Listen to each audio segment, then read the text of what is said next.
రాష్ట్రాల్లో రాముల వారి ఆలయాలన్నీ భక్తులతో నిండిపోయాయి. ఎక్కడికక్కడ కళ్యాణ మహోత్సవాన్ని తిలకించేందుకు భక్తులు పోటెత్తుతున్నారు. ఇక్కడ లంగర్ హౌస్ దగ్గర పరిస్థితి ఏ విధంగా ఉంది, అక్కడ ఆలయాల వద్ద భక్తుల తాకిడి ఏ విధంగా ఉంది తెలుసుకునే ప్రయత్నం చేద్దాం. కరెస్పాండెంట్ నుమాన్ లైవ్ లో సిద్ధంగా ఉన్నారు. నుమాన్,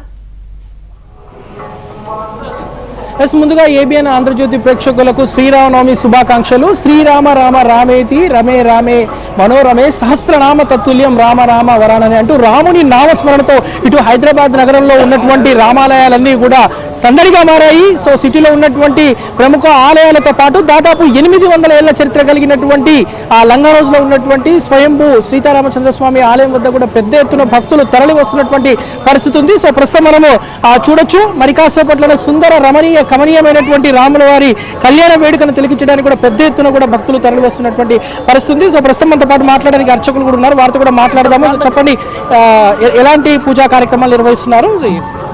ముందుగా ఏబిఎన్ ఛానల్ ప్రేక్షకులందరికీ కూడా శ్రీరామనవమి శుభాకాంక్షలు.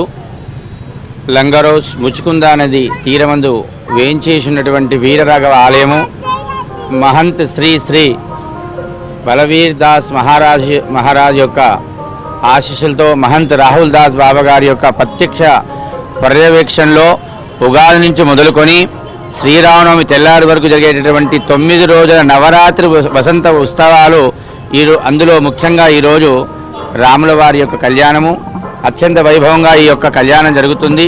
ఈ కళ్యాణాన్ని తిలకించడానికి సుమారుగా ఒక 50,000 మంది చుట్టుపక్కల ప్రాంతాల వారు ఇక్కడికి విచ్చేస్తారు. దేవాలయం వారు ఈ కళ్యాణాన్ని వీక్షించడానికి చూడ్డానికి వచ్చిన అందరికీ కూడా అనేకమైనటువంటి సదుపాయాలు, మంచినీటి వసతి, భోజన వసతి, చలివేంద్రాలు కూడా ఏర్పాటు చేశారు. అలాగే ఇక్కడ చూస్తుంటే మనము రామాయణ ఘట్టము, రామాయణంలో ముఖ్యంగా ఉన్నటువంటి ఘట్టాలన్నీ కూడా ఇక్కడ చిత్రీకరణ వివిధ రూపాల్లో అలంకరించబడి ఉన్నది. 500 సంవత్సరాల చరిత్ర కలిగినటువంటి అయోధ్య రామాలయ నిర్మాణం జరిగినటువంటి సమయంలోనే ఈ సంవత్సరం అత్యంత వైభవంగా కళ్యాణం చేయాలి, జరపాలని చెప్పి మహంతు రాహుల్ దాస్ బాబా గారు నిర్ణయం చేసి అత్యంత వైభవంగా ఈ సంవత్సరము కళ్యాణం కని విని ఎరగని రీతిలో శోభాయమానంగా జరుగుతుంది. అలాగే ఈరోజు సాయంకాలము 4 రాష్ట్రాలకు చెందిన వివిధ కళాకారులచే స్వామివారి యొక్క ఉత్సవ విగ్రహాన్ని ఊరేగింపుగా తీసుకెళ్లి రేపు చక్రస్నానము, సాయంత్రం జరిగేటటువంటి మహారాజ్య పట్టాభిషేకంతో ఈ ఉత్సవం పరిసమాప్తం అవుతుంది. అంటే ప్రపంచంలో ఎక్కడా లేని విధంగా మీసాల రాముల వారిని దర్శించడం అనేది ఇక్కడే. సో ఈ ప్రత్యేకత ఏంటి? ఇక్కడ వీరరాఘవుడు అని పేరు రావడానికి కారణం ఏంటంటే పూర్వకాలంలో భద్రాద్రి నిర్మాణం చేసేటటువంటి మన రామదాసు గారు తానీషా వారిని బంధింపడం జరిగింది. వారు రాముల వారికి ప్రియభక్తుడు. అలాగే రామదాసు విడిపించడానికి ఆ తానీష వద్దకు ఒక సైనిక రూపంలో లక్ష్మణుతో వచ్చి ఇక్కడ తానీషకు వరహాలు ఇచ్చి రామదాసు విడిపించమని స్వామివారు తానీషను ఆజ్ఞాపించాడు. అలాంటి సమయంలోనే రామదాసు గారు మీకు దర్శనమిచ్చి నన్ను విడిపించమని చెప్పాడు. నాకు దర్శనం ఇవ్వలేడు నా స్వామి అంటే ఆ భక్తుని యొక్క అనుగ్రహం గురించి, భక్తుని యొక్క వారి కోరిక మేరకు ఇక్కడే స్వామివారు వీరరాఘవుడుగా ఇక్కడనే ఉండిపోయాని స్థల పురాణం చెప్తుంది. ఈరోజు ఎలాంటి కార్యక్రమాలు నిర్వహిస్తున్నారు?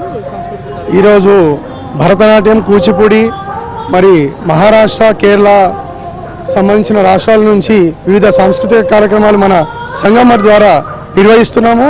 మరి పెద్ద ఎత్తున 500 సంవత్సరాలు పూర్తి చేసుకున్న సందర్భంగా అయోధ్య నగరంలో ఏ విధంగా అయితే అంగరంగ వైభవంగా జరుగుతుందో ఈరోజు ఇక్కడ సంఘం రామాలయం రామ్లీలా మైదాన్లో శ్రీ సీతారాముల వారి కళ్యాణము చాలా చక్కగా నిర్వహిస్తున్నాము. మరి శ్రీ సీతారాముల వారి ఆశీస్సులు భక్తులకు అందరికీ ఎల్లవేళలా ఉండాలని ఆశిస్తున్నాను. అంటే ముఖ్యంగా ఇక్కడ వచ్చినటువంటి భక్తులందరినీ కూడా ఈ రామాయణంలో ఉన్నటువంటి ప్రముఖ ఘట్టాలు ఏవైతే ఇవన్నీ కూడా ఈ విగ్రహాలు ప్రత్యేక ఏంటి, వీటి ప్రత్యేకత ఏంటి? రామాయణ ఘట్టము, ఆ తర్వాత మన రావణాసుడిని రాముడు ఎలా వధించాలనే ఘట్టంపై ఈ విగ్రహాలన్నీ తీర్చిదిద్దారు. ఈ విగ్రహాలతో ఈరోజు సాయంకాలం లంగర్ హౌస్ పురవీధుల్లో శోభాయాత్రగా తీసుకెళ్లి ప్రజలకి, భక్తులకి కనువిందుగా కనిపించేటట్టు మేము కార్యాచరణ చేస్తున్నాము. దాంతోపాటు మహారాష్ట్ర, కేరళకు సంబంధించిన వివిధ కళాకారులతో నృత్య ప్రదర్శనలు, భజనలు, సంకీర్తనలు ఉంటాయి. చిన్నారుల సాంస్కృతిక కార్యక్రమాలు కూడా ఉంటాయి.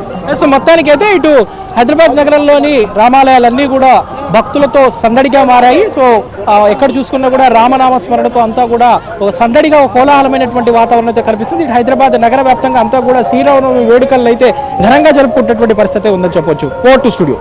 Thank you.